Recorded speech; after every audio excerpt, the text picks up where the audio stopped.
Hari ini kita bakal bedah bareng sebuah dokumen strategis dari Labuan Bajo. Ini bukan sekedar rencana biasa loh, tapi semacam peta jalan spiritual dan sosial yang bakal nentuin arah mereka ke depan. Coba kita mundur sedikit ke awal tahun 2026. Ada sesuatu yang penting banget terjadi di Labuan Bajo. Lebih dari 160 orang, dari macam-macam latar belakang, tua, muda, ngumpul. Tapi ini bukan rapat biasa. Mereka datang buat cari jawaban dari satu pertanyaan besar. Komunitas kita ini mau dibawa kemana sih di tengah gempuran dunia modern? Mereka ngelihat pertemuan ini bukan sekedar agenda rutin, tapi sebagai sebuah kairos. Ini istilah dari Yunani yang artinya momen yang tepat, momen krusial yang kalau dilewatin ya udah gak akan kembali lagi. Jadi ini adalah kesempatan emas mereka buat berhenti sejenak, ngelihat kenyataan dan dengan berani mutusin langkah selanjutnya. Betul-betul sebuah titik balik. Oke, ini dia peta perjalanan kita buat memahami dokumen ini. Kita mulai dari semangat utamanya, terus kita bedah tantangan-tantangan yang mereka lihat, visi yang mereka tawarkan, 5 pilar aksi konkretnya, dan yang paling penting, gimana ini semua jadi tanggung jawab kita bareng-bareng. Semua ide besar dalam rencana ini, kalau diperas, intinya cuma 2 kata ini. Tapi maknanya dalam banget. Berjalan bersama. Ini bukan sekedar slogan kosong ya, tapi sebuah prinsip dasar. Semacam pengingat gitu, bahwa di zaman yang serba individualis ini, kekuatan terbesar mereka justru ada di kebersamaan. Tentu aja rencana yang bagus itu harus nginjek bumi kan, gak bisa cuma ngawang-ngawang. Rencana ini harus berpijak pada kenyataan. Yuk kita lihat gimana mereka dengan jujur motret tanda-tanda zaman. Atau gampangnya, tantangan nyata yang ada di depan mata mereka. Nah, disinilah kita ngelihat inti persoalannya. Kayak ada pertarungan antara dua dunia. Di satu sisi ada DNA komunitas mereka, budaya lisan yang hangat, kebersamaan yang erat, dan kearifan lokal. Tapi di sisi lain, datang gelombang modernitas, budaya digital yang serba cepat, konsumerisme, dan industri pariwisata raksasa yang mau nggak mau mengubah segalanya. Kalau dipecah lebih jauh lagi, ada 4 tantangan utama yang mereka soroti. Pertama, guncangan digital yang bikin orang lebih asyik sama layar daripada ngobrol sama orang di sebelahnya. Kedua, isu lingkungan yang udah nggak bisa ditunda-tunda lagi.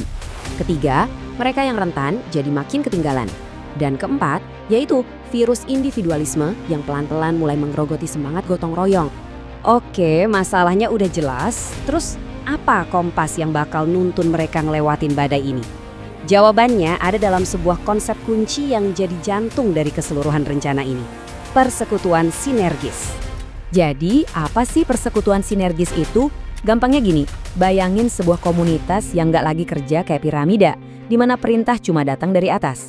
Sebaliknya, ini tuh kayak lingkaran, kayak meja bundar, di mana setiap orang punya suara, setiap orang ikut kontribusi, dan semuanya gerak bareng secara transparan. Kutipan ini bener-bener nangkep esensinya dengan indah. Sinergi yang mereka maksud tuh bukan sekedar kerja tim biasa kayak di kantor, ini lebih dalam. Ini adalah buah dari kedewasaan rohani. Sebuah kesadaran bahwa 1 tambah 1 itu bisa jadi 3 atau bahkan 10 kalau dilakuin dengan semangat kebersamaan yang tulus. Nah, ini dia nih, ini perubahan yang fundamental banget. Visi ini pada dasarnya minta mereka buat ngubah cara mereka berorganisasi.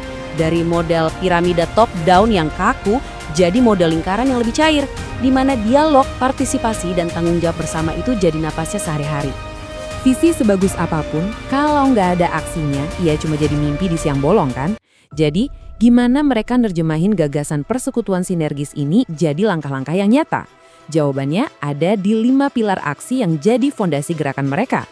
Ini dia ke-5 pilarnya, kayak 5 jari dalam satu tangan yang saling melengkapi.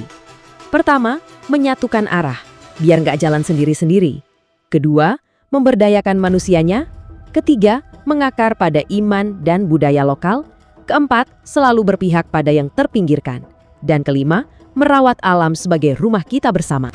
Yang menarik, ini tuh bukan rencana kaku yang dipaksain dari atas ke bawah. Mereka sadar banget kalau Labuan Bajo itu beragam. Makanya pendekatannya sangat fleksibel.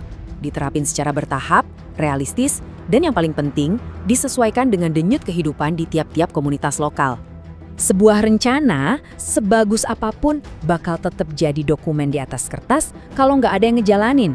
Karena itu, bagian terakhir ini justru yang paling krusial. Ini bukan tugas para pemimpin aja, tapi sebuah mandat untuk semua. sebuah panggilan untuk setiap orang buat ikut bergerak. Pembagian perannya juga jelas banget. Keuskupan itu ibaratnya jadi fasilitator besarnya. Paroki jadi ujung tombak di lapangan, kelompok-kelompok awam jadi motor penggeraknya. Dan yang terpenting, setiap individu, setiap anggota punya peran buat berpartisipasi aktif, bukan cuma jadi penonton. Pada akhirnya, semua ini muaranya kemana sih? Ya ketiga kata kunci ini.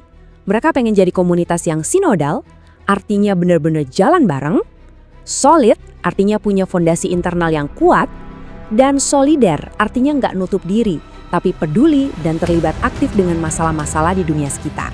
Dan ya, kita jadi balik lagi ke titik awal kan, setelah semua strategi, analisis, pilar-pilar tadi, intinya tetap sama. Semuanya ini adalah tentang gimana caranya menghidupi semangat berjalan bersama dalam setiap langkah yang mereka ambil. Sederhana tapi kuat banget. Nah, ini ninggalin kita dengan satu pertanyaan besar yang asik buat direnungin bareng-bareng.